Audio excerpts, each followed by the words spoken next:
ধন্যবাদ। আপনারা সবাই জানেন যে একটা বৈশ্বিক সংকট চলছে, যে কারণে আমাদের বাংলাদেশে যথেষ্ট পেট্রোল, অকটেন, ডিজেলের মজুদ রয়েছে। বাট অনেকে মনে করছে যে আমাদের মনে হয় সংকট তৈরি হয়ে গেছে। বিষয়টা আসলে ওরকম না। বিষয়টা হচ্ছে যে যদি এরকম সংকট তৈরি হয় যে কোনোভাবেই আমরা তেল বাইরে থেকে নিয়ে আসতে পারছি না, তাতে যাতে আমাদের মজুদ দিয়ে আমরা ২-৩ মাস খুব স্মুথলি আমরা এই পেট্রোল, অকটেন, ডিজেল স্বাভাবিকভাবে গ্রাহকের মাঝে পৌঁছে দেয়া যায়, সেই ব্যবস্থাটি রাখার জন্যই মূলত আমাদের মাননীয় মন্ত্রী মহোদয় জ্বালানি খনিজ সম্পদ, বিদ্যুৎ ও খনিজ সম্পদ মন্ত্রণালয়ের সাথে আমাদের বিপিসি এবং আমাদের কনসার্ন যারা আ আ দপ্তর বা বিভাগ রয়েছে, তাদের নির্দেশনা, আমাদের স্থানীয়ভাবে প্রশাসনের যে নিজস্ব যে মেকানিজম, সেগুলোকে এপ্লাই করে আমরা আ বিভিন্ন সময়ে পাম্পগুলো ভিজিট করে যারা গ্রাহক রয়েছেন তাদের সাথে কথাবার্তা বলে আমরা একটা সিদ্ধান্ত নিয়েছি। অন্যান্য জেলাও কিন্তু আপনারা দেখেছেন ইতিমধ্যে এই ধরনের কার্যক্রম গ্রহণ করেছে।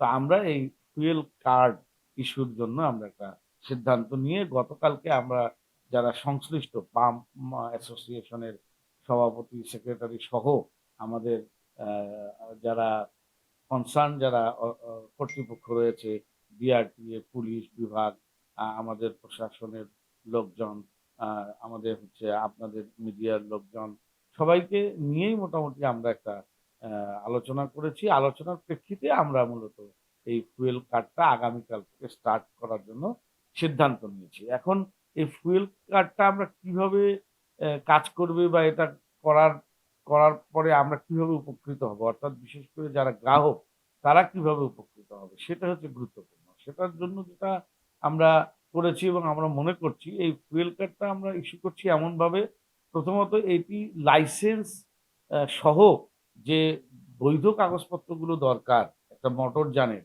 সেগুলো কিন্তু এনশিওর হচ্ছে। কারণ কোনো অবৈধ বা লাইসেন্সবিহীন যে মোটর বাইক রয়েছে বা মোটরযান রয়েছে, তাদের কাউকেই কিন্তু এই কার্ডটা ইস্যু করা হবে না। সো তারা কোনোভাবেই পাম্পে গিয়ে এই ফুয়েল কার্ড ইস্যু না শো না করলে তো সে পেট্রোল, অকটেন পাবে না। সো লাইসেন্স যদি তার না থাকে তাহলে তো সে ফুয়েল কার্ড পাচ্ছে না। সো এখানে যেটা এনশিওর হবে যে আমাদের যে সিরাজগঞ্জ জেলায় যে মোটর বাইক বা যানগুলো রয়েছে, যেগুলো লাইসেন্সবিহীন রয়েছে, সেগুলো কিন্তু এখন একটা বাধ্যবাধকতার মধ্যে চলে আসবে। তারা যদি এগুলো চালাতে চায় তাহলে তাদেরকে লাইসেন্সের আওতায় আসতে হবে। আরেকটা বিষয় হচ্ছে যে আমরা দেখেছি যে স্বাভাবিক সময়ে যখন আমরা বৈশ্বিক সংকটে পড়িনি, তখন পাম্পগুলো স্মুথলি কিন্তু তাদের এই পেট্রোল, অকটেন, ডিজেল গ্রাহকদের গ্রাহকের কাছে পৌঁছে দিয়েছে বা বিতরণ করেছে বা বিক্রয় করেছে। কিন্তু যখনই এই ধরনের একটা ঘোষণা আসলো, তখনই দেখা গেল যে বিশেষ করে পেট্রোল, অকটেন দ্বারা যে যানগুলো, মোটর বাইক যেগুলো চলে, তারা হুমড়ি খেয়ে পড়ছে পাম্পে গিয়ে। মানে অযাচিত বা অস্বাভাবিক ভিড় সেখানে হয়ে যাচ্ছে। তাহলে আমাদের তো এত চাহিদা আগে ছিল না। তাহলে এখন এত মোটরসাইকেল কেন আসছে এবং তাদের এত তেলের কেন প্রয়োজন হচ্ছে? সেগুলো যখন আমরা এনালাইসিস করতে গেলাম, তখন আমাদের কাছে মনে হয়েছে যে আমরা যদি ফুয়েল কার্ডটা দেই এবং আমরা কিভাবে দিচ্ছি ফুয়েল কার্ডটা? আমরা একদিনে ১৫ এক একবারই আমরা ১৫ দিনের তেল আমরা ইস্যু করে দেব ওই কার্ডের মধ্যে। যাতে ১৫ দিন তাকে আর আমাদের কাছে আসতে হবে না। উনি যেকোনো পাম্পে সিরাজগঞ্জের ওই কার্ডটা শো করলেই উনি পেট্রোল বা অকটেন এটা পাবেন। প্রথমত হচ্ছে যে আমরা আজকে বলেছি যে আজকেই দেওয়া হবে। এটার কারণটা হচ্ছে যে যেহেতু আমরা আগামীকাল থেকে শুরু করব, যাতে আমরা মেক্সিমাম যারা মোটর সাইকেল চালক রয়েছেন বা আপনারা যারা ব্যবহার করেন তাদেরকে এটা ইস্যু করার জন্য। আর যারা আজকে পারবে না বা সময় শেষ হয়ে যাবে, তাদেরকে আমরা ধরেন আগামীকালকে হয়তো সে পাম্পে যাবে তেল নেওয়ার জন্য। কিন্তু তার কার্ড নাই। তখন উনি পাম্পের আমাদের ট্যাগ অফিসার বা পাম্পের যারা মালিক রয়েছেন তাদেরকে আমরা বলে দিয়েছি, তারা কষ্ট করে যদি সদর হয় আমাদের কাছে আসবে। আমরা ১০-১৫ মিনিটের মধ্যে এটা ইস্যু করে দিয়ে দেব। উনি পাম্পে গিয়ে তেল নেওয়া শুরু করবেন।